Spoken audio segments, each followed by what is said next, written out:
Nós queremos hoje prestar um culto a Deus, glorificarmos ao Senhor por sua bondade e misericórdia e nos abençoar até aqui, nesse presente dia, dando-nos a oportunidade de nos achegarmos à palavra de Deus e aprendermos a verdade, de podermos sermos confrontados com aquilo que a palavra de Deus diz.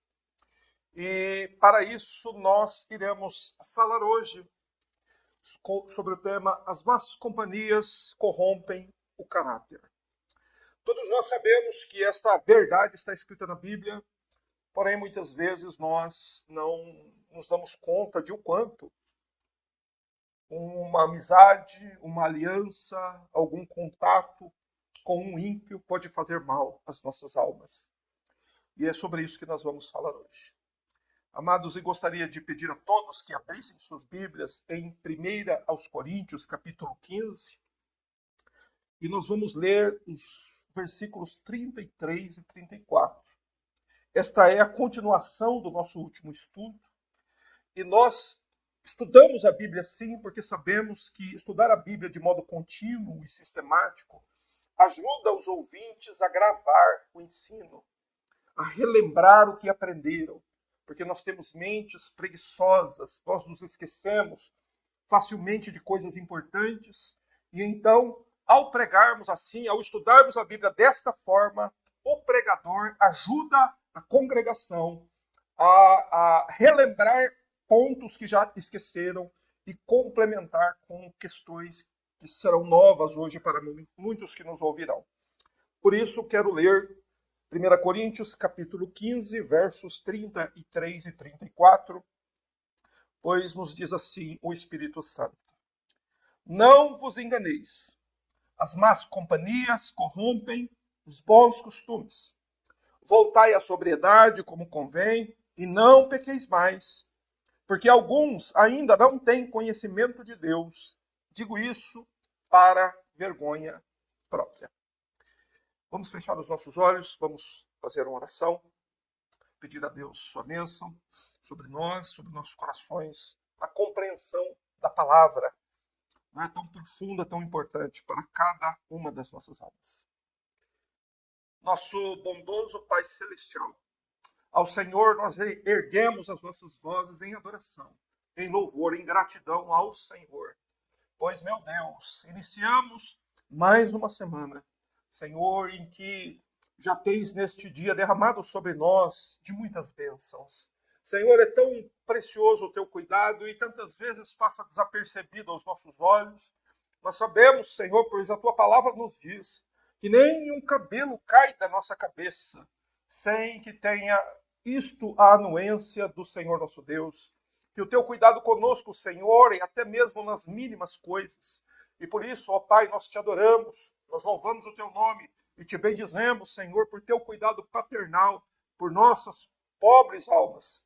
Senhor, oramos também, pois tu, Senhor, és um Deus que tem neste mundo um plano de salvação, que enviaste o teu Filho para nos informar, para transmitir a nós o Evangelho, e enviaste-o também, Senhor, para que ele morresse por nossos pecados.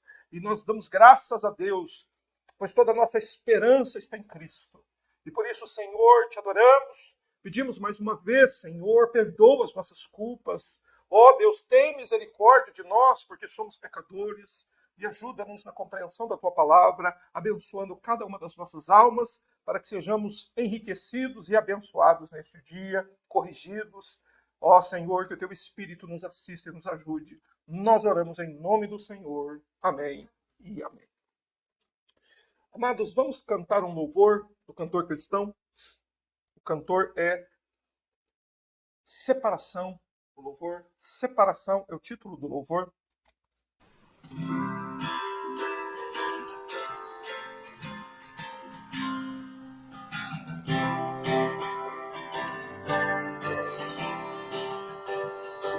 Deus nos guarde pelo seu poder, protegidos e velados, desfrutando seus cuidados. Deus nos guarde pelo seu poder e do seu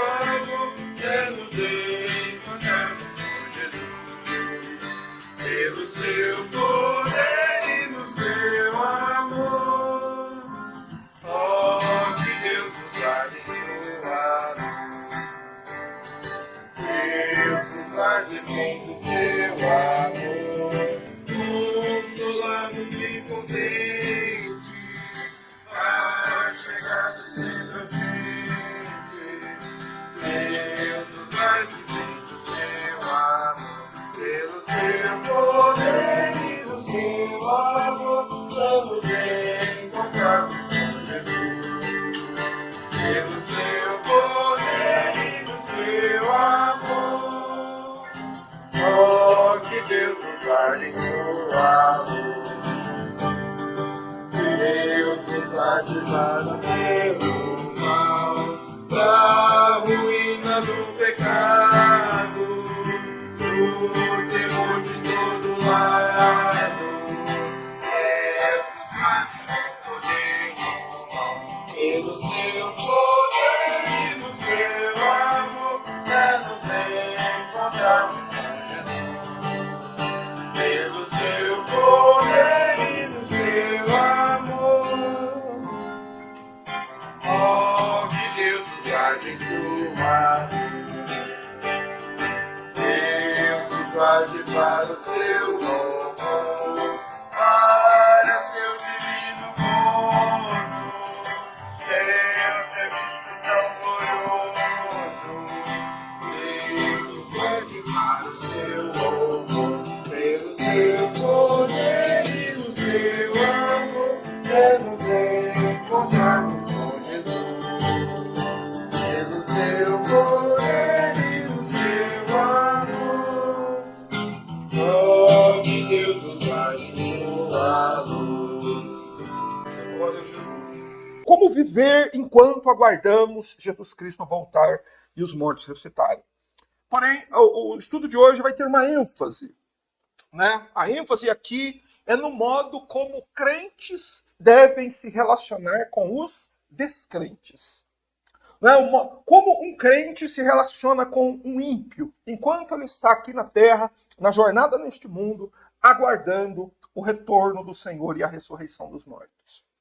Então nós precisamos, como são dois versículos finais aqui dessa porção de 1 Coríntios, e a partir do verso 35, Paulo começa a falar de outro aspecto da ressurreição, mas nós precisamos, para chegarmos e todos numa mesma compreensão aqui ao final do culto, nós precisamos relembrar alguns pontos daquilo que já estudamos, ou fazer aquilo que nós chamamos de contextualização. É preciso contextualizar para que todos compreendam o que Paulo está dizendo. Bem, o apóstolo Paulo foi o escritor desta carta à igreja de Corinto. A igreja de Corinto era uma igreja que ficava na Grécia.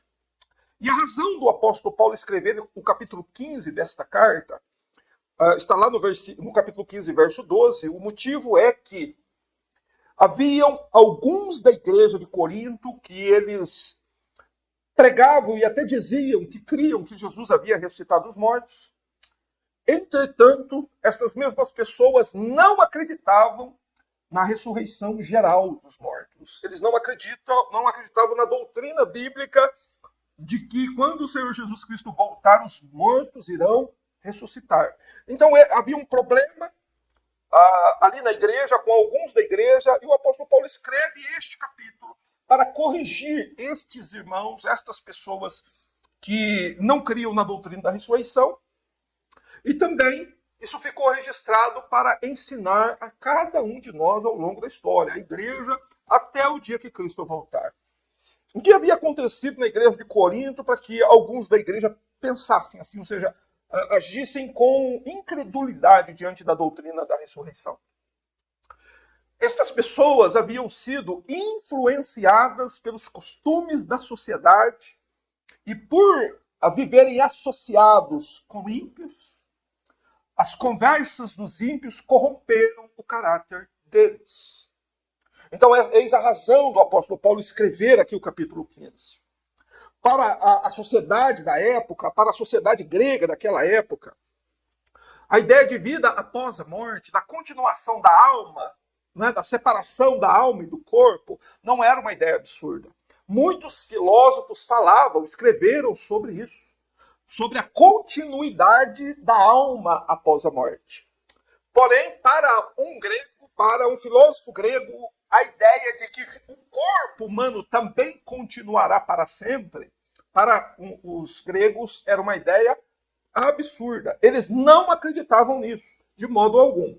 E por não acreditar que mortos ressuscitam para prestar contas das coisas que fazem, a incredulidade produziu níveis inacreditáveis de perversão moral na sociedade grega.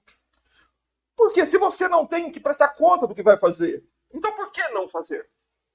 Né? Por que não usufruir de todos os prazeres, se você não vai precisar dar contas das coisas que você faz? Então observe que um erro, quando a pessoa tem um pensamento errado, equivocado sobre uma determinada questão da realidade, isso vai afetar a vida diária dele, vai afetar a vida dele prática, no seu dia a dia. E eles viviam sob a mais absoluta, a mais completa perversão moral, exatamente porque eles não acreditavam na continuidade do corpo. Eles acreditavam que a alma continuava, mas para eles, mortos não ressuscitavam para prestar contas das coisas que fazem. Eles então se entregavam aos prazeres, a comida e a bebida. Paulo cita isso no capítulo 15, verso 32. E então era esse o modo que a sociedade da época pensava. Esta sociedade, os gregos que pensavam desta forma, eles pensavam assim milhares de anos antes do Senhor Jesus Cristo vir. Eles pensavam assim e viviam uma vida de perversão moral, uma vida de caráter, de um caráter corrompido, milhares de anos antes da vinda de Cristo, da primeira vinda. Nos dias do apóstolo Paulo, essa era a conduta deles, pervertidos em virtude da descrença, da incredulidade a respeito da ressurreição dos mortos. E nós podemos concluir também que até hoje, nos nossos dias, os homens vivem no mundo inteiro como vivem, porque pensam exatamente assim. Que mortos não ressuscitam, mortos não são levados a tribunal para prestar conta. E por pensar assim, as pessoas vivem como vivem. Olhe como o mundo tem virado um grande bar, um grande restaurante. E as pessoas estão se entregando completamente aos prazeres deste presente século. Mas a pergunta que eu faço para introduzir os irmãos a este assunto é a respeito de nós aqui hoje. Nós que estamos aqui participando deste culto e os irmãos que nos assistem pela internet. Nós confessamos que cremos no Evangelho. Nós confessamos que cremos na morte expiatória do Senhor Jesus. Que Jesus Cristo morreu pelos nossos pecados. Todos nós confessamos, eu creio nisso. A minha vida eu faço o que faço, vivo como vivo, porque eu creio que Jesus morreu por causa dos meus pecados. E ele foi sepultado.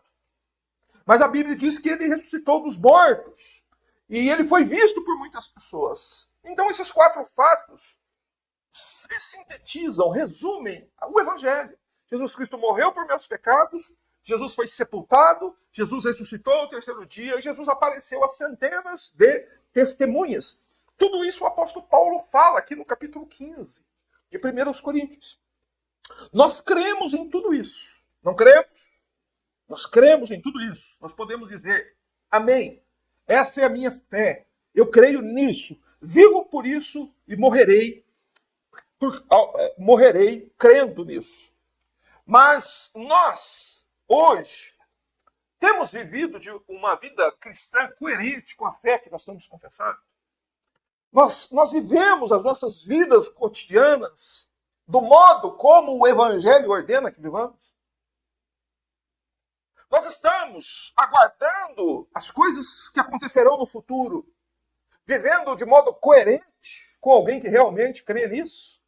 Essa é a pergunta. Essa é a questão. Porque os crentes de Corinto não estavam. Alguns da igreja, pelo menos. Confessavam crer em muitas das coisas que nós confessamos crer, porém, eles estavam com suas mentes já corrompidas e já estavam praticando pecado. Já estavam vivendo em pecado. Não é por isso que no verso 34 Paulo diz, não pequeis. Voltai à sobriedade e não pequeis. E então Paulo corrige a igreja, ensinando o que a igreja? Dos versos 29 a 34, Paulo está ensinando como é que um crente vive. Como é um modo digno de Cristo? Como é que se vive uma vida digna do Evangelho? E é isso que Paulo está fazendo aqui, corrigindo a igreja, ensinando o modo de vida diário. Como é que um crente vive enquanto ele aguarda a segunda vinda de Cristo? E como alguém deve viver enquanto verdadeiramente aguarda o retorno do Senhor? E Paulo, então, ele trata aqui de questões muito básicas do cristianismo. Né? No verso 29, ele pergunta aos crentes de Corinto, por que vocês se batizaram se vocês não acreditam na ressurreição? Pois o próprio batismo tem esse simbolismo da morte, sepultamento e ressurreição. Se o próprio batismo simboliza isso, por que é que então vocês aí em Corinto se batizaram? Vocês não acreditam em ressurreição? Vocês se batizaram por quê então? E o próprio princípio de batismo traz consigo a ideia de que a pessoa que é batizada, ela renasce para uma nova vida. É isso que o apóstolo Paulo diz em Romanos 6,4. Paulo diz que o crente ele renasce para uma nova vida pelas águas do batismo. E essa nova vida tem um propósito. A pessoa não é batizada para continuar vivendo exatamente como vivia antes. Isso é incoerente, é inconsistente com a fé, com a verdade. Isso não evidencia que essa pessoa está de fato salva.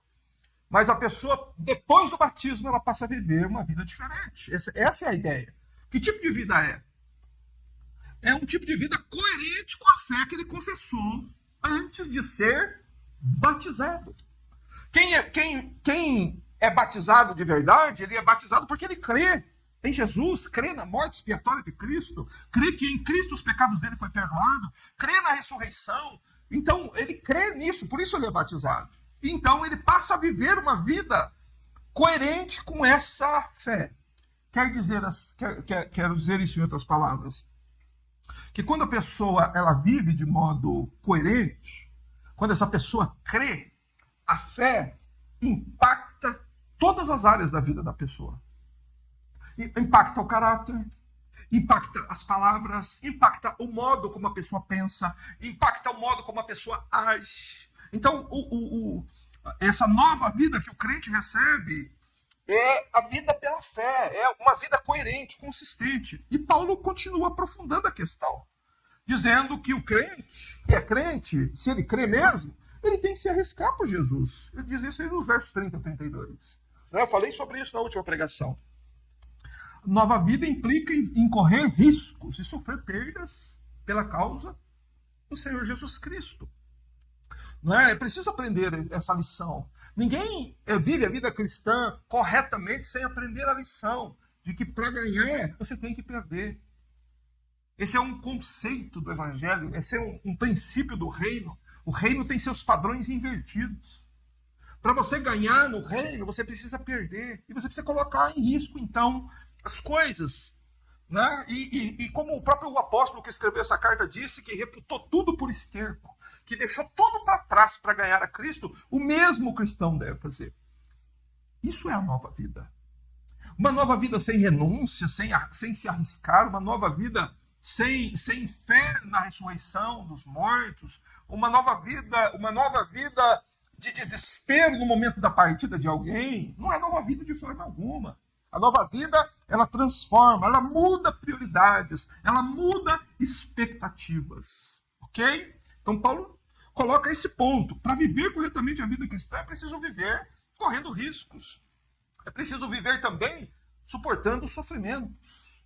Né? Paulo diz isso no verso 31, morro todos os dias. Ele enfrentava sofrimento todos os dias. Mas a gente deve realmente se perguntar, como foi possível Paulo sofrer todos os dias, por décadas a fio, sem nunca desistir? É porque Paulo vivia o presente pensando no futuro.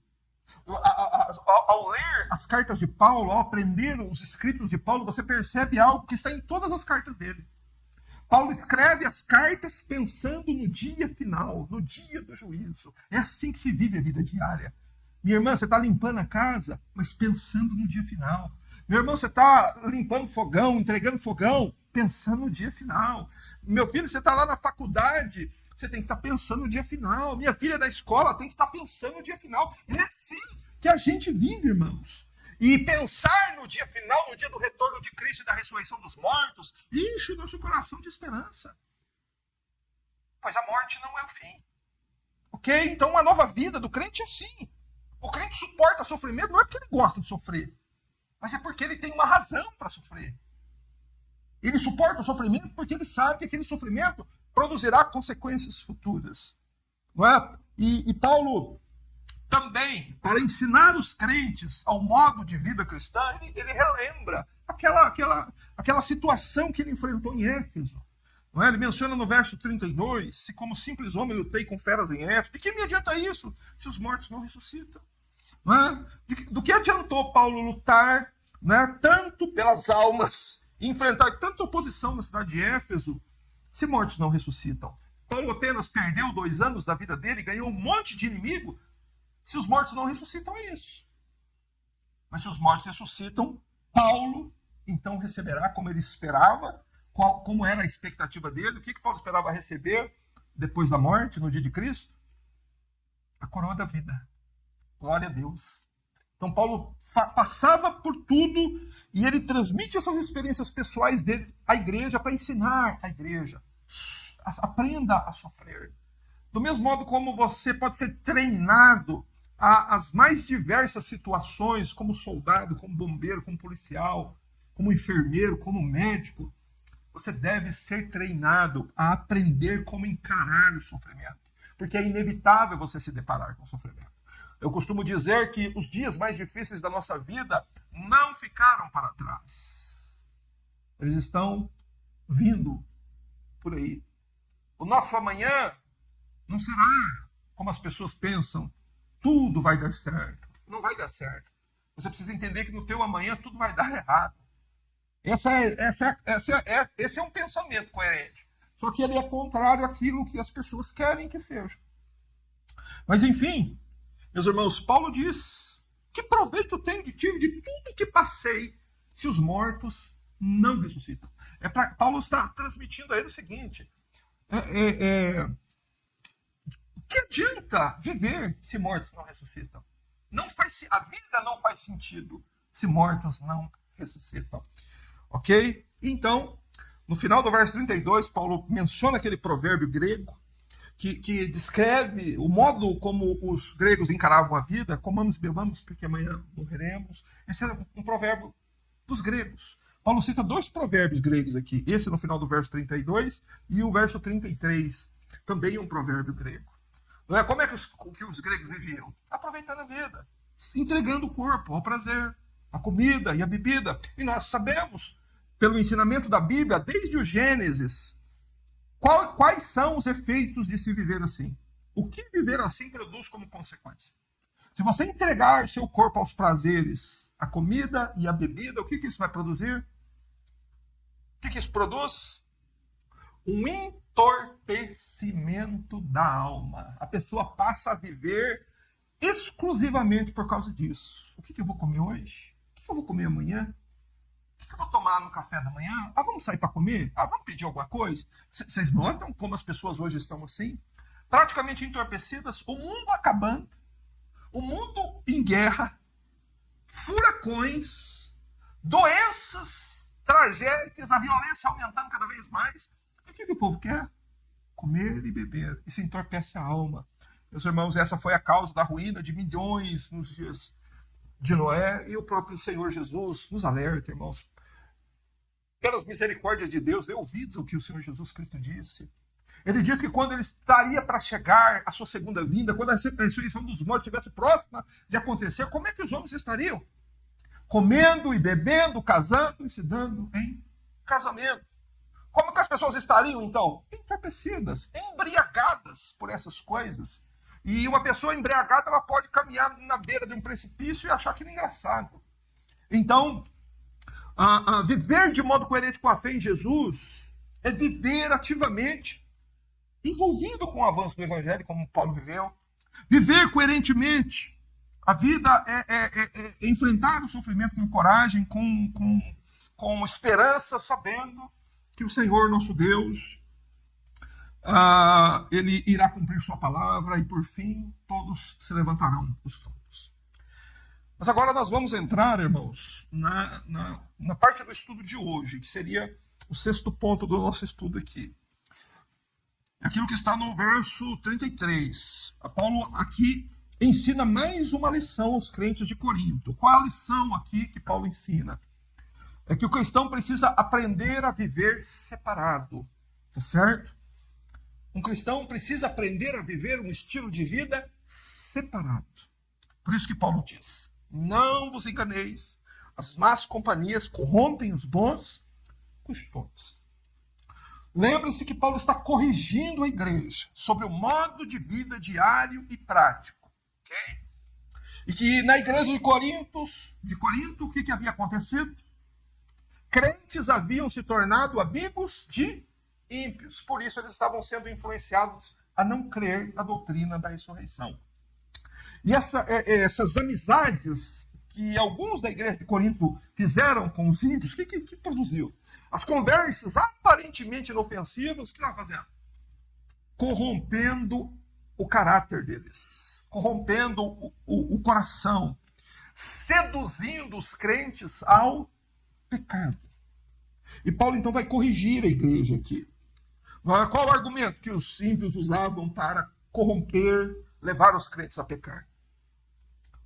Não existe ressurreição. Por que você não é mais solto? Por que você restringe tantas coisas para você? Por que você não se entrega aos prazeres, às coisas? Esses são os argumentos. A vida só tem essa. Viva a vida. Esses eram os argumentos dos homens de Corinto que nós devemos nos lembrar. Já morreram e seus corpos viraram pó há muito tempo. E muitos deles morreram pensando assim. E eles que vem chegando o dia em que eles vão ter que se levantar do pó e fazer aquilo que eles nunca acreditaram que iriam fazer. Eles vão ter que prestar conta da própria vida. Mas os crentes de Corinto estavam conversando com eles, as conversas pareciam inofensivas, né? E então Paulo exorta os crentes, e a todos nós, preste atenção no modo como Paulo exorta. Ele começa dizendo assim: não se deixe enganar. Não se deixe enganar por estas coisas. Veja, quando a pessoa não crê na doutrina da ressurreição, ele se entrega ao pecado. Por quê? Porque ele foi enganado. O caráter dele foi corrompido. Ele foi corrompido. Ele, então, se torna passível de ser enganado. E quem é que engana? Paulo diz: as más companhias, as companhias dos ímpios, dos iníquos. O que companhia de ímpio faz com o crente? Corrompe o crente. Corrompe os bons costumes que o crente aprendeu na igreja, que o crente muitas vezes aprendeu de um pai, de uma mãe cristã, os costumes bons, os costumes sadios, a vida e a alma. É exatamente isso que o mundo tenta destruir, porque Satanás, ele sabe que basta levar o sujeito ao pecado, que ele já está com problemas. Então, essa é a questão. O que é o caráter que Paulo diz que é corrompido pelas companhias dos ímpios? O princípio de caráter é o seguinte: é um conjunto de qualidades que faz com que a pessoa haja e reaja de determinada forma. Isso é o caráter. Uma pessoa que tem um bom caráter é uma pessoa honesta ou desonesta? Honesta. Uma pessoa que tem um bom caráter é uma pessoa correta ou incorreta? Correta. Todos nós sabemos que é um bom caráter. Uma pessoa que tem um bom caráter é uma pessoa justa ou injusta? Justo. Uma pessoa que tem um bom caráter é uma pessoa verdadeira ou uma pessoa mentirosa? Verdadeira. Uma pessoa que tem um bom caráter, ele é fiel ou ele é infiel em tudo? Porque quem é infiel numa coisa é infiel em tudo. Fidelidade é uma questão de caráter. Então, honestidade, ser uma pessoa correta, justa, verdadeira, todas essas qualidades e outras além formam o caráter de uma pessoa, sobretudo o caráter de um crente. Um crente, ele é honesto, ele é correto, ele é justo, ele sempre fala a verdade e ele é fiel. Isso é o caráter cristão. Ele é sim, porque ele é um cristão. Tá certo? Esse é o bom caráter. E ter um bom caráter faz com que a pessoa tenha firmeza e coerência na hora das atitudes dela. Um mau caráter não tem firmeza nem consistência nas atitudes. Ele age conforme as circunstâncias. Ele age conforme os benefícios que isso vai trazer a ele. Agora, quem tem o bom caráter, um caráter cristão, um caráter formado de bons costumes, costumes oriundos da palavra de Deus, essa pessoa ela não vai agir de modo errado para ganhar um pouco mais de dinheiro. Ela não vai mentir por alguma circunstância. Mas, quando um crente ele arruma más companhias, o que acontece? A Bíblia diz, irmãos, não é o João que diz, não é a comunidade bíblica de Uberlândia que diz. Quem diz é a Bíblia, quem diz é o Espírito Santo. Quando um crente ele faz aliança com o ímpio, de amizade, de negócio, seja lá o que for, ele vai ser corrompido. Inevitavelmente. É impossível um crente ter amizade com o ímpio e não ser corrompido por ele. É isso que a Bíblia está dizendo e garantindo. Você conhece pessoas que foram corrompidas? Crentes que foram corrompidos por ter amizade com os ímpios? Irmãos, famílias inteiras foram. Porque o filho arrumou um amigo na escola, porque a filha arrumou uma amiga no prédio, e começaram relacionamentos dos crentes com ele. Qual será o resultado disso? O crente vai ser corrompido. Sempre, sempre. E esta corrupção, ela tem nome. Como é que chama? Pecado.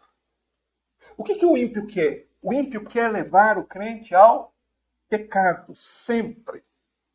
Por isso, um crente que dá ouvidos aos conselhos dos ímpios vai ser sempre, inevitavelmente, corrompido por ele, porque ele será seduzido ao pecado. Isso quer dizer a pessoa ter seu caráter corrompido pelas más companhias, significa que uma pessoa crente, ela com o tempo, aquela amizade vai corrompê-la a tal ponto que ela irá pensar, agir e reagir igual um ímpio. Ela vai mentir, ela vai dissimular, ela vai roubar, ela vai fazer coisas erradas, ela vai fingir. Tudo isso por quê? Qual foi a razão? O que produziu essa corrupção numa pessoa que confessa o nome de Jesus? É porque ela tem amizades com pessoas ímpias. Meus irmãos, e é por causa desse perigo. Isso é um perigo. Porque ninguém está seguro no pecado. Essa é uma ideia que eu tenho orado ao Senhor e confesso aos irmãos que me preocupa demais. Quando as pessoas pensam que podem estar seguras no pecado. Ninguém está seguro no pecado. Não existe segurança no pecado. Ninguém está seguro no pecado. Nem Adão, que morava num jardim onde não havia pecado, não estava seguro. Se ele pecasse, ele morreria. Então, a gente precisa entender isso. Ninguém está seguro no pecado. A pessoa só está segura quando ela vive de acordo com aquilo que a palavra de Deus ordena, certo? Aí sim a pessoa está segura. Mas uma pessoa, eu confesso a Cristo, eu creio em Cristo, mas eu tenho meus amigos ímpios, sento junto deles, converso com eles e penso igual a eles. Essa pessoa não está segura de modo algum.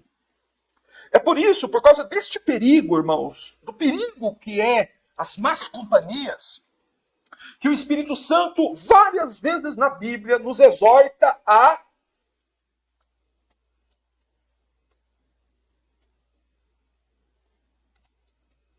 é devido aos perigos que essas coisas representam aos crentes, que o Espírito Santo várias vezes exorta a igreja a viver separados dos ímpios.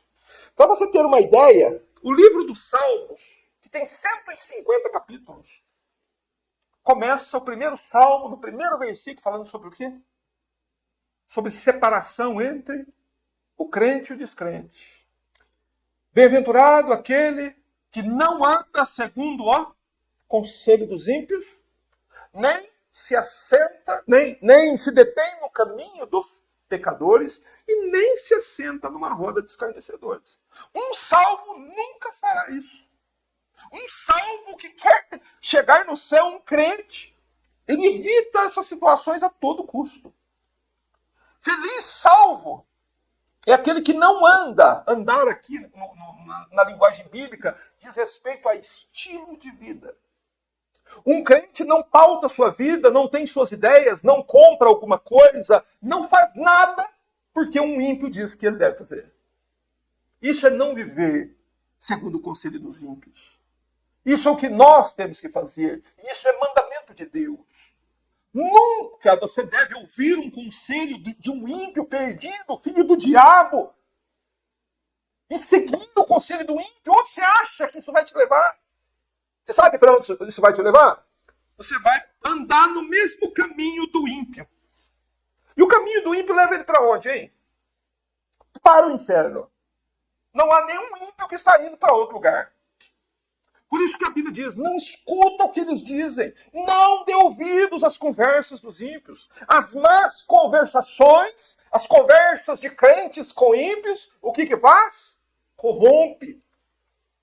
Não escute, você quer chegar no céu, você quer ser salvo, você quer viver uma vida feliz aqui e no porvir, não escute o conselho do ímpio. Venha esse conselho verbalmente numa conversa, venha esse conselho pela televisão, venha esse conselho pelas redes sociais, venha esse conselho pelo chat GPT, venha esse conselho do modo como ele vier. Você não deve dar ouvidos.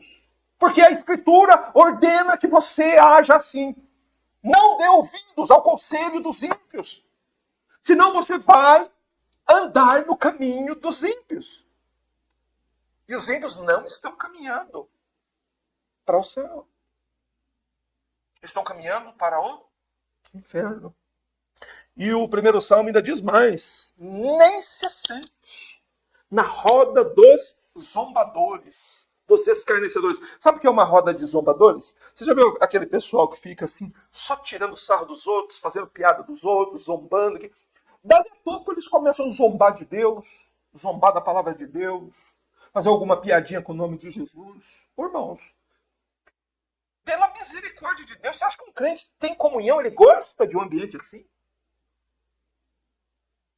Mas você pode ir se acostumando com isso na faculdade, na escola, no local de trabalho, no prédio que você mora, junto dos vizinhos. Você vai ouvindo, vai se aproximando, vai se interessando. Alguma ideia de ímpio pode parecer assim plausível. Ah, pois é, eu acho que assim, realmente. E você é uma pessoa que conhece pouco a Bíblia e não sabe que a Bíblia diz que você não deve cometer aquilo. Então, entenda que o Espírito Santo é quem muitas vezes na Bíblia nos exorta para que nós não vivamos o estilo de vida que os ímpios vivem. Não andemos conforme o conselho deles. Não deve te importar que tipo de roupa está na moda. Isso é coisa do mundo. Isso é coisa deste presente século, que logo vai passar. Não, qual carro agora? Qual celular da moda? Gente, isso é coisa do inferno. Você não deve dar atenção para isso. Não dê ouvidos ao conselho do ímpio, pelo bem da sua própria alma. O próprio rei Davi, nos Salmos ainda diz: não olharei para coisa alguma que seja má. Odeio todos os que agem de forma desonesta, né? Todos os que têm um caráter deturpado. Davi diz que ele odiava todo esse tipo de pessoa que tinham que agiam de forma desonesta, né? Relacionada ao caráter. Não terei nada a ver com eles, diz o rei Davi. Rejeitarei as ideias perversas e me manterei afastado de todo mal. Como é que Davi quis viver a sua vida? Como o Evangelho manda você viver a sua. Como o Espírito Santo manda que você viva. Uma vida separada. A vida do crente é uma vida separada, irmãos. Do mundo e dos homens que habitam nesse mundo. Não há negociação, não há acordo, não há espaço. Você não pode ceder 1 centímetro, porque se você ceder 1 centímetro para o mundo, ele vai conquistar 1 quilômetro. Não abra a porta, não destranque a porta. Não abra para ver quem está olhando. É do mundo. Eu não quero. Assim agiu o rei Davi. E o próprio apóstolo Paulo, ainda falando disso em 2 Coríntios, diz: não tenham aliança com os infiéis. Não tenham aliança com os ímpios. Não seja amigo de ímpio. Não seja namorado ou namorada de ímpio. Não se case com ímpio. Não tenha sociedade com ímpio. Não abra uma empresa com ímpio de sócio. Crente não pode fazer isso, irmãos. Entretanto, o que eu estou dizendo aqui parece absurdo para os crentes de hoje. Entretanto, é o que o Espírito Santo diz por meio de sua santa palavra. Sabe um modo de nós entendermos claramente o que o Espírito Santo nos alerta? Olharmos para o que vai acontecer com os ímpios no dia final, no dia da ressurreição. No dia que eles não estão esperando chegar, nos dias que eles nem acreditam que vai existir. O que vai acontecer com eles no dia final? Apocalipse 1,7 diz: ele vem com as nuvens. Todo olho verá, até mesmo os que o transpassaram. E todas as tribos da terra se lamentarão por causa dele. Amém, aleluia. O que a Bíblia está dizendo? Que eles irão ver o dia que eles se recusam a acreditar que existirá. Eles virão o grande rei, o Senhor Jesus, que a igreja aguarda com tanta ansiedade. Né? Todo o desejo da igreja é ver esse dia, o dia do Senhor. Só que a Bíblia diz também que os ímpios haverá um lamento mundial a hora que Jesus aparecer. Os homens irão prantear aquela dor do luto quando virem Jesus. Vivo, ressurreto, vindo nas nuvens. E sabe por quê? Porque eles não se prepararam. Porque naquele momento a glória e a santidade de Deus serão manifestados nesse mundo, e os homens então sentirão o quão grandes pecadores são, e só haverá uma coisa que eles poderão fazer: chorar profundamente quando virem o Senhor. Então olhe para o dia de Cristo, veja o destino dos ímpios e se afaste deles. Irmãos, más companhias, más amizades com ímpios, eles vão corromper, não é só o jovem, não. Corrompem até mesmo os mais piedosos dos crentes. E por que não é lícito o crente em Jesus ter amizade com ímpios? Nós precisamos dar algum parâmetro aqui para os irmãos. Por que Paulo está dizendo: não vos enganeis, as más conversações corrompem os bons costumes? Em primeiro lugar, não é lícito você ter amigos ímpios, ou um namorado ímpio, uma namorada ímpia, ou se casar com ímpio, em primeiro lugar, e sobretudo, porque este é um mandamento de Deus. Desde o início da Bíblia, ao final da Bíblia, o desejo do Altíssimo é que o povo dele, os filhos dele, vivam separados dos filhos deste mundo. São povos diferentes. E não pode haver laços, julgos entre crente e descrente. Em primeiro lugar, por causa disso. Aquele que desobedece o mandamento de Deus jamais vai encontrar felicidade num casamento assim. Jamais vai encontrar felicidade num relacionamento, sendo que ele está desobedecendo abertamente o mandamento de Deus. Em segundo lugar, por que não podemos ter amizades com ímpios? Porque os mundanos, eles vão se esforçar para levar você a pensar e agir como eles. Se você conhece algum e conversa com algum ímpio com frequência, você deve ter percebido isso. Eles se esforçam para levar você para ficar mais perto deles. Eles forçam as pessoas, tentam influenciar os crentes para pensar e agir como eles. Em terceiro lugar, irmãos, por que não é lícito um crente ser amigo de um descrente? Porque é impossível você ser amigo de um ímpio e amigo de Cristo ao mesmo tempo. Você precisa fazer uma escolha, meu amado. Cristo ou seu amigo ímpio? Céu ou inferno? Santidade ou pecado? Separação do mundo ou união com o mundo? A Bíblia nos diz claramente qual é a consequência de alguém ser amigo do mundo. Qual é a consequência de alguém ser amigo do mundo? Esta pessoa torna a si mesma inimiga de Deus. Então é impossível. A Bíblia coloca as coisas de modo muito claro. Como água e óleo não se misturam, não pode, não é possível que um crente se firme numa aliança de amizade, ou seja, qual for, com o ímpio, e não se torne igual a ele. Vocês entenderam? Se você se unir com o ímpio, você se tornará um ímpio. Por isso que o crente tem que viver separado. Lembre-se do Antigo Testamento, por um instante.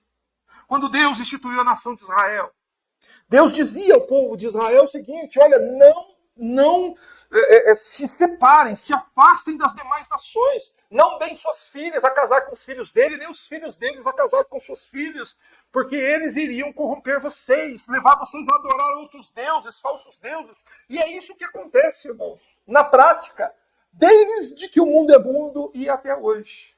Quantos crentes não começaram a namorar pessoas idólatras e hoje, onde estão? Adorando ídolos, ajoelhados diante de uma estátua de pau, de pedra, feito um Deus, feito por mãos de homens. Alguém que foi crente, que temeu a Deus, que conheceu o Deus da Escritura, por desobedecer a palavra de Deus, se tornou um idólatra. Você entende? É isso que acontece. Isso que quer dizer, não se engane. Más companhias corrompem os bons costumes. Ah, mas aquela moça é linda. Mas eu não vou encontrar outra igual a ela. Não, mas eu não vou ser influenciado por ela. Meu amigo, é uma tolice pensar assim. Porque a Bíblia diz que você vai. Deus diz que você vai. O Espírito Santo diz que você vai. E você acha que você vai estar no controle quando você peca? Meu amigo, quando você peca, é como você incendiar uma floresta. Você perde o controle na hora. Você não tem mais controle sobre o pecado. Então, compreenda isso. Não é possível, não é lícito um crente ter amizade com um descrente. Mas é lógico, mais uma vez quero fazer isso para não ser mal interpretado. Viver separado dos ímpios não significa necessariamente uma proibição total de ter contato com ímpios. Senão, o que seria necessário? Fazer aquilo que muitas comunidades cristãs já fizeram, inclusive no passado e até hoje. Se separam lá, compram algum terreno bem afastado e passa cerca e diz: nós não vamos sair de lá e ninguém vai entrar aqui. Não é desse modo. Não é esse tipo de separação que a Bíblia está nos ordenando fazer. Nós moramos, nós estudamos, trabalhamos ao lado de quem? Ao lado dos ímpios, ok? E há assuntos que é indispensável que nós tenhamos que tratar com ímpios. Não é verdade? No âmbito profissional, já pensou se você pudesse, quem trabalha com vendas, por exemplo, e só pudesse vender para crente? Chegar a pessoa e falar: peraí, você crê no quê?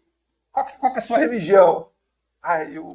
Não posso vender para você, não tem religião. A pessoa diz: não tenho nenhuma religião. Então você diz: não, então vai embora que eu não posso vender para você porque eu sou crente. É evidente que não é dessa forma. Quando alguém vai comprar um carro seu, você tem que perguntar para ele assim: e aí, você é crente ou descrente? Não é assim, não é nesse sentido. Por isso é preciso fazer a digressão aqui.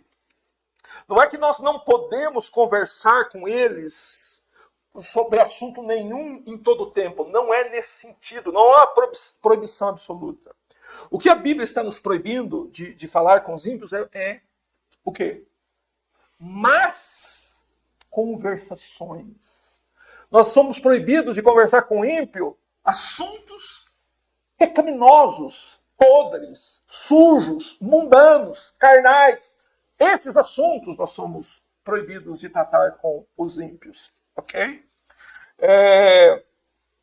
Mas nós não devemos gostar da companhia dos ímpios. Se nós estamos gostando da companhia dos ímpios, dos assuntos de ímpios, alguma coisa já está errada com o nosso cristianismo. Não é?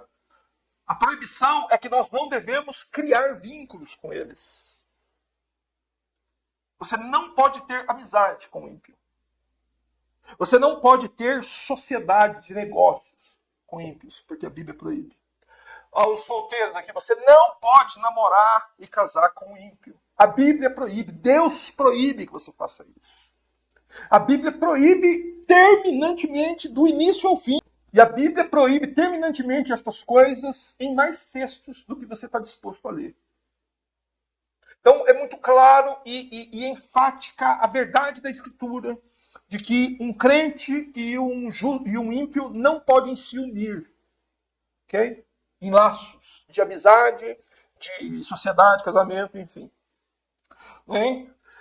Mas há algo que você pode fazer com o ímpio. Sabe o que você pode e deve fazer? Você deve evangelizá-lo. Quando você for conversar com o ímpio, antes dele falar, você já fala de Jesus para ele. Anuncia Cristo, anuncia os 4 pontos essenciais que apresentam o Evangelho. Diga para ele para onde os pecados dele o levarão. Mas você sabe quanto esse ímpio vai gostar de ouvir isso? A maioria deles vai te detestar por você dizer isso para ele. Mas, pela graça de Deus, um ou outro por aí vai crer e vai se converter. E com esse, então, você pode criar laços de amizade, companheirismo e tantos outros. Mas, enfim, o ponto aqui é o seguinte. Quem são os amigos dos crentes? Quem pode ser amigo de crente? Só crente. Certo? Entenderam?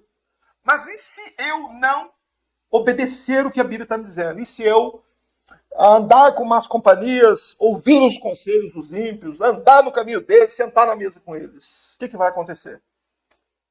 Você terá seu caráter corrompido. E você, por fim, se tornará um ímpio como eles. Ok? Amém? Até aqui. Irmãos, então, nós precisamos entender o versículo no contexto da vida diária.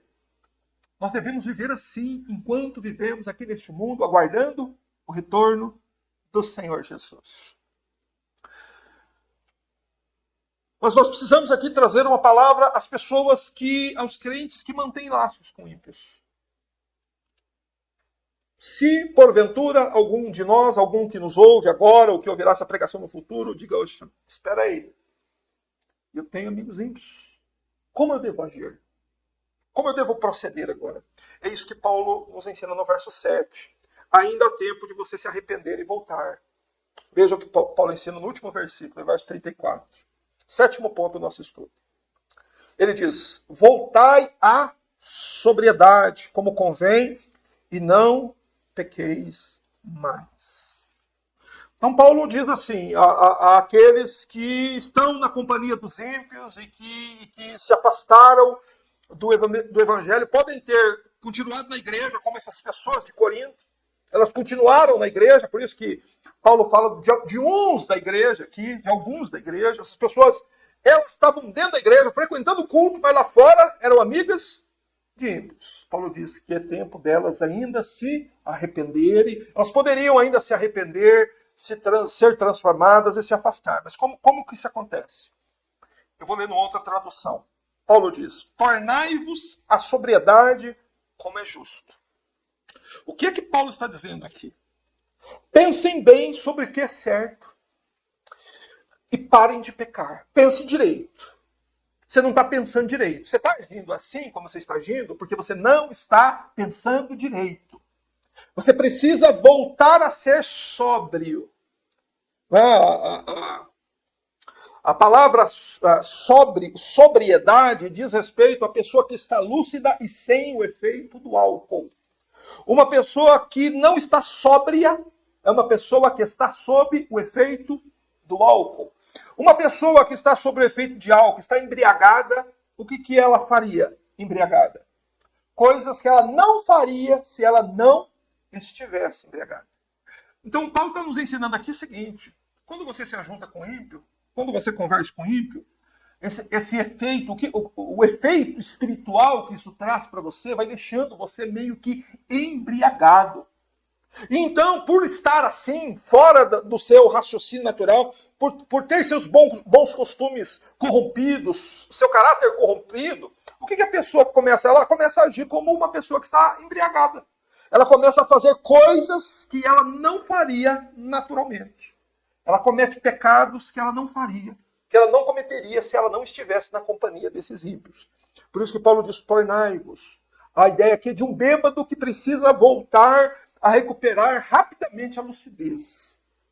Se por acaso algum de nós se encontra assim, praticando pecados, ouvindo o conselho de ímpios, fazendo coisas que não convêm, que são proibidas pela palavra de Deus, se arrependa e torne a fazer o que é certo. Ore ao Senhor para que este entorpecimento que procedeu dessas más companhias, o Espírito Santo te liberte deste mal e você possa ter essa embriaguez espiritual desfeita da sua mente. Porque é exatamente assim, é isso que Paulo está ensinando aqui. Você não vê crente, ou pessoas que se denominam crentes, que cometem pecados absurdos. Parece que a pessoa está fora de si. Mas por que ela fez isso? Por que ela comete isso? O caráter foi corrompido. Por quê? Qual a razão? Amizades de ímpios, ouvindo conselho, pegando conselho no chat GPT. Tem gente fazendo isso. Ouvindo conselhos do mundo. E o mundo tem seus conselheiros, irmãos. O que não falta no mundo são conselhos. E se você dar ouvidos a esses conselhos, você se tornará uma pessoa como que embriagada. E ele diz, despertem dessa insensatez. Creiam na ressurreição e passem a viver de modo coerente. Qual é o modo coerente da vida de um cristão? Pare de pecar. Você entende que a Bíblia nos diz isso? E que é uma coisa que para a maioria dos crentes de hoje parece impossível. Mas eu, pela graça de Deus, ganhei dos meus filhos de aniversário uns livros de um historiador chamado Flávio José. E esse homem fala umas coisas tão impressionantes que a gente fica assim, pasmo de ver quanta sabedoria aquele homem tinha. Sabedoria de Deus. Flávio Josefo, ele diz que a pessoa, quando Deus coloca um mandamento na Bíblia, se o homem não pudesse obedecer aquele mandamento, então Deus estava sendo incoerente. Porque Deus estava dando um mandamento às pessoas que era impossível dos homens cumprirem. E o nosso Deus, ele é justo. O que significa isso? Significa que em todas as coisas que Deus faz, ele é justo. Deus nunca deu uma lei injusta para os homens obedecerem. Todas as leis de Deus são justas, portanto, os homens são capazes de obedecer o mandamento de Deus. Qual que é o problema dos homens? Desde Adão. Eles não querem obedecer o mandamento de Deus. Mas o mandamento de Deus é que parem de pecar. Parem de cometer pecado. Se isso não fosse possível, meu querido, a Bíblia não diria isso. Se isso não fosse possível, Jesus não teria dito à mulher adúltera, de João capítulo 8. Vai, não peques mais, não faça mais isso. Não cometa mais esse pecado. Não peques mais aqui isso. Você é amigo de ímpio? Para com isso, para de pecar. Você está tendo amizade com ímpio, você está pecando fazendo isso. Porque você está desobedecendo a palavra do Deus Santo, que em breve chegará para julgar o mundo. Pare de pecar. Ok? Pare de pecar. E ele diz... ele continua dizendo, o fim do versículo diz assim, porque alguns, veja, Paulo está novamente se referindo àqueles de 1 Coríntios 15, 12, ele falando desses alguns da igreja que não acreditavam na ressurreição. Paulo diz, porque alguns ainda não têm conhecimento de Deus, digo isso para vossa vergonha. Veja, existiam pessoas na igreja de Corinto, onde o apóstolo Paulo era o pastor, que não conheciam a Deus.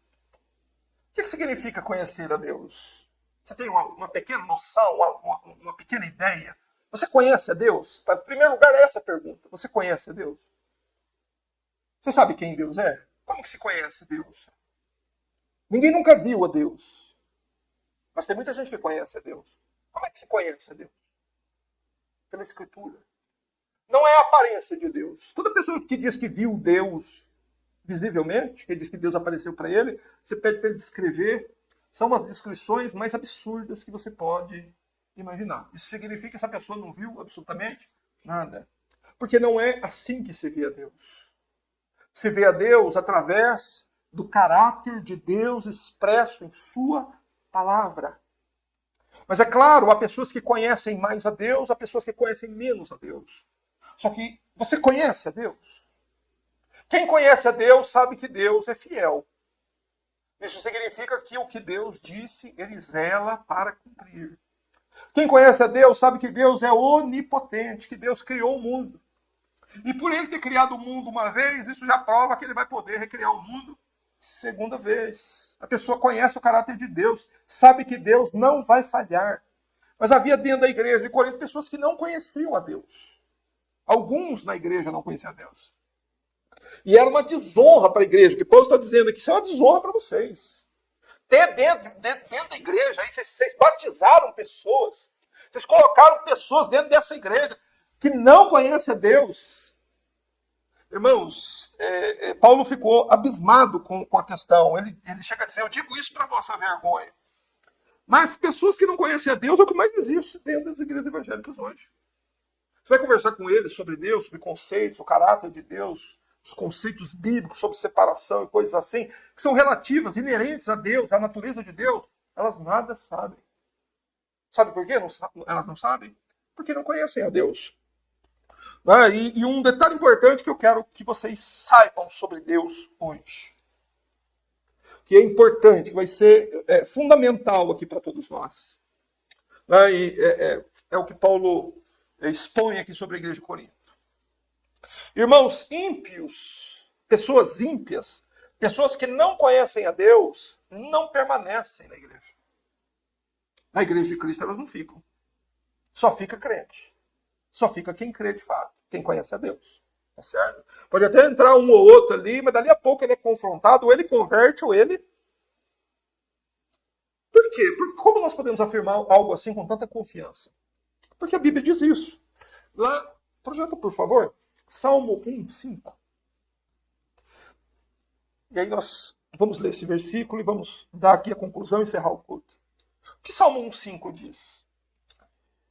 Por isso os ímpios não subsistirão no juízo, nem os pecadores na congregação dos justos.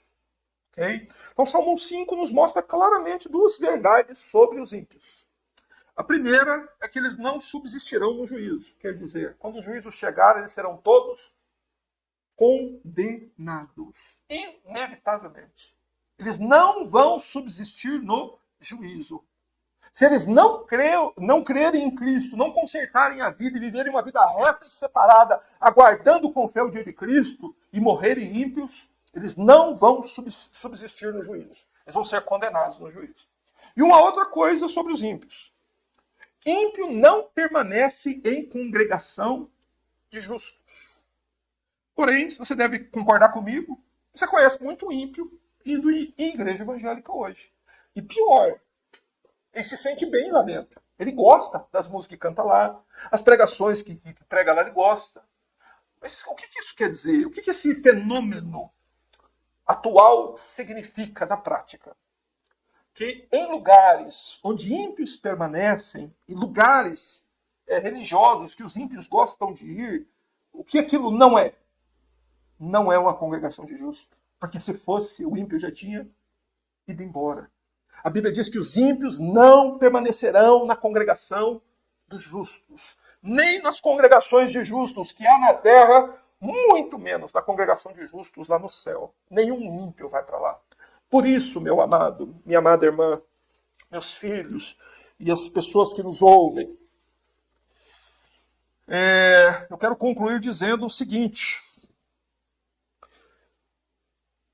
viver esperando a vinda de Cristo e a ressurreição dos mortos é o único modo sábio de se viver. Eu disse isso na última pregação. Se você não viver assim, você vai estar vivendo como um nécio, como um tolo, como um imprudente, como uma pessoa, perdoe-me a palavra, uma pessoa estúpida. Uma pessoa que está vivendo a sua vida hoje, sem a expectativa das coisas que a Bíblia diz que vão acontecer no futuro, é um imprudente, é um nécio, é um tolo, é um estúpido. Certo? É preciso entender isso e fixar isso em nós. O viver pela fé, o viver a vida cristã, o viver pelo Evangelho, é viver em expectativa. Mas expectativa em que sentido? Sobre o quê? a expectativa das coisas que vão acontecer no mundo em breve. Porque a Bíblia diz como vai ser o fim do mundo. E eu preciso me preparar para isso e viver sobre essa expectativa. E quem vive assim, irmãos, tem sua vida diária transformada. Quem vive esperando Jesus Cristo voltar para julgar os homens, guarda seus olhos, guarda seus ouvidos, não quer ser amigo de ímpio, ele quer ter uma vida honesta, uma vida certa, diante de Deus em primeiro lugar, mas também diante dos homens. A pessoa quer viver corretamente. Só que por que é que essa pessoa quer viver assim? Porque ele crê no que a Bíblia diz. Estamos todos nós caminhando para um grande tribunal, para um dia de ressurreição, para o dia da glória, do retorno triunfal de Jesus. E quais serão as pessoas que Cristo tomará para ele naquele dia? Os justos. Mas quem? Mas ninguém. Então, para que você seja reconhecido por Cristo naquele dia, você precisa viver como justo.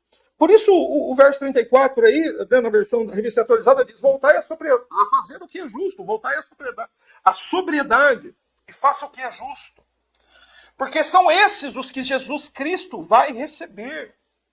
E então nós devemos refletir que tipo de vida eu estou vivendo. Meu irmão, pensa nisso. Que tipo de vida você está vivendo? Você é um justo ou você é um ímpio? Você é uma pessoa separada ou uma pessoa que vive unida a este mundo? Você é amigo de Jesus ou você é amigo de ímpios? Você segue os conselhos de Cristo ou você segue os conselhos dos ímpios? Você vive o modelo cristão, o padrão de vida que a Bíblia estabelece ou que o mundo estabelece? Pense sobre isso. E você vai chegar a essa conclusão. Se você é um justo ou você não é um justo.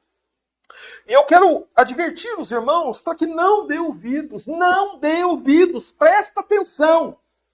Não dê ouvidos à opinião das pessoas que leva à ilusão de fazer você acreditar que você, vivendo na companhia dos ímpios, terá por fim sua morada junto com os salvos. Presta atenção no que você escutou. Vou dizer de novo.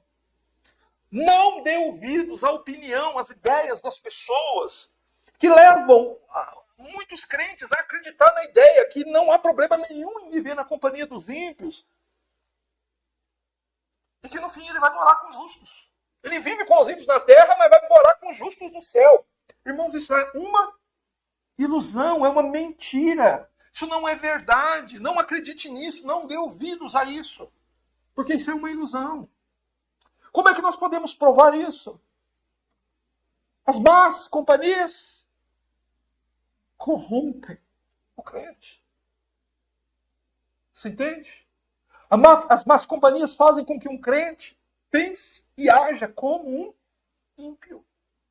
E, portanto, se ele pensa e age como um ímpio, ele não vai morar no céu, ele não vai ter sua morada final com os justos, porque ele é um justo. Irmãos, eu quero dizer para você também, não se afaste da verdade, nem por um instante. Sabe por quê? Porque a vida é curta e incerta. Não se afaste da verdade, nem da santidade.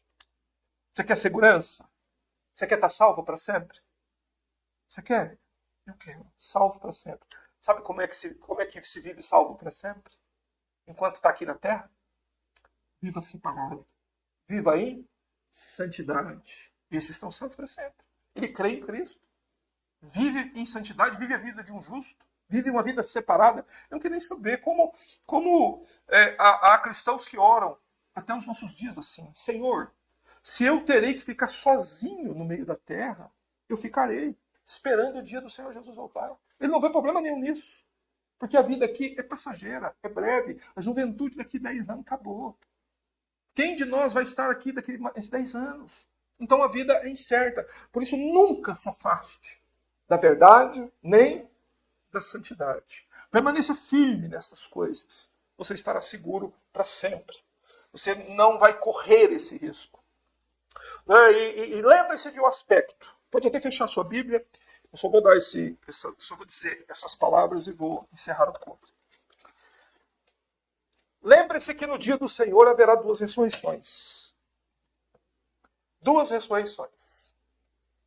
Haverá a ressurreição dos justos e haverá a ressurreição dos injustos. Quem ressuscita primeiro? Os justos, depois os injustos. Todos nós queremos ter parte em qual dessas ressurreições?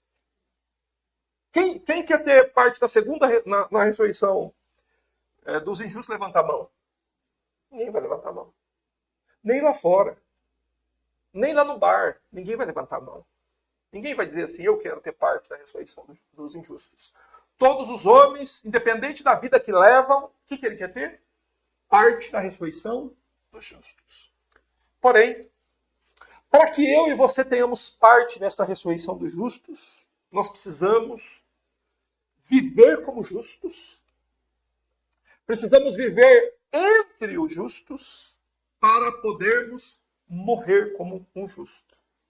Você entendeu? Só vai ter parte na ressurreição dos justos quem viveu a vida de um justo aqui na terra enquanto estava aqui respirando ar, enquanto o tempo aqui estava correndo no relógio. Você viveu uma vida justa aqui, uma vida longe do pecado, uma vida para Deus, uma vida conforme os padrões da palavra de Deus. Você viveu como um justo. Você viveu também entre os justos, porque não adianta você viver como um justo e viver entre os ímpios. Você precisa viver também entre os justos. E aí, enfim, você vai morrer como um justo. E como é que você vai ressuscitar depois?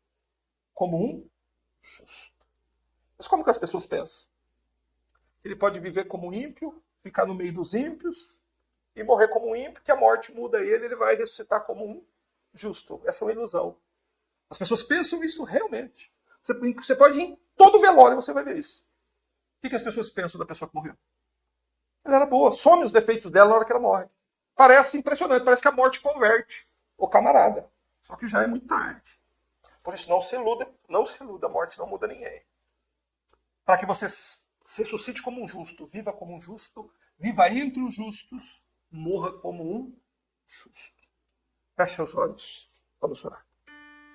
Graças te damos, Deus bendito, por tua palavra, por ensinamentos tão graves, tão solenes, tão indispensáveis para toda a alma humana. Bendito seja o Senhor por tuas tão preciosas e firmes promessas, Senhor, contidas no Evangelho e que trazem ao coração dos crentes uma esperança indizível, Senhor, inexplicável. Bendito seja o Senhor pelas almas que estiveram aqui e participaram presencialmente deste culto. Graças damos por aqueles que participaram deste culto pela internet. Graças te damos, Pai, por aqueles a quem a tua providência fará chegar esta pregação no futuro. E em tudo rendemos louvores, glórias e honras ao teu nome e ao nome do teu santo Filho. Amém.